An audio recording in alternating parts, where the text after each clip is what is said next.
আপনি অটোকেটে কাজ করেন, অটোকেটে কাজ করার সময় আপনার এই ডিসপ্লেটি আপনার কালার চেঞ্জ করার প্রয়োজন হতে পারে। প্রথমে এই ডিসপ্লে কালার চেঞ্জ করার জন্য আপনাকে যেটা করতে হবে, মাউসের রাইট বাটনে ক্লিক করতে হবে। করার পরে নিচের দিকে অপশন নামক একটা কমান্ড পাবেন, এই অপশনে ক্লিক করতে হবে।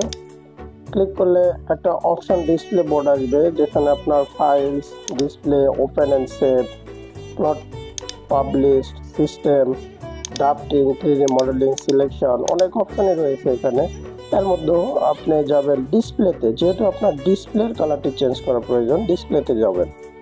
ডিসপ্লেতে গেলাম, যাওয়ার পরে এই যে নিচের দিকে পাবেন হচ্ছে আপনি কালার্সে ক্লিক করবেন। করার পরে 2D মডেল স্পেসে ইউনিফর্ম ব্যাকগ্রাউন্ড, আপনার ডিসপ্লের ব্যাকগ্রাউন্ড কালারটি চেঞ্জ করবেন। আপনার ডিসপ্লের ব্যাকগ্রাউন্ড কালারটি চেঞ্জ করবেন, এই জন্য করে ইউনিফর্ম ব্যাকগ্রাউন্ডে গেলেন। তারপরে এই যে এখানে আমার কালারটি হোয়াইট রয়েছে, আমি চাচ্ছি যে এটা আমি হোয়াইট রাখবো না, এটা আমি ব্ল্যাক করব। ব্ল্যাকে ক্লিক করার পরে অ্যাপ্লাই অ্যান্ড ক্লোজ, তারপরে ওকে দিয়ে বেরিয়ে আসতে হবে। এই যে দেখেন আমার ডিসপ্লে কালারটি চেঞ্জ হয়ে গেছে। আমি আবারও বলছি, আপনার অটোক্যাডের ডিসপ্লে ব্যাকগ্রাউন্ড কালার যদি আপনি চেঞ্জ করতে চান, সেই ক্ষেত্রে আপনাকে যেটা করতে হবে, মাউসের রাইট বাটনে ক্লিক করে অপশনে যাইতে হবে।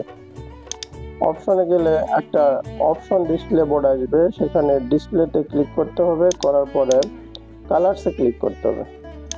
কালারসে ক্লিক করলে একটা ড্রয়িং উইন্ডোজ কালার আসবে, 2D model space uniform background. এই যে কালারটা আমার ব্ল্যাক রয়েছে, এখন আমি চাচ্ছি হোয়াইট করব বা অন্য যে কোনো কালার করতে পারি, তবে ব্ল্যাক অ্যান্ড হোয়াইট এই দুইটাতে ড্রয়িং করার জন্য অনেক বেশি সুবিধা পাওয়া যায়। তো আমি হোয়াইট করব। হোয়াইট করার পরে অ্যাপ্লাই অ্যান্ড ক্লোজে চাপ দিয়ে ওকে দিয়ে বেরিয়ে আসলাম। এই যে আমার ডিসপ্লে কালারটি হোয়াইট হয়ে গেল।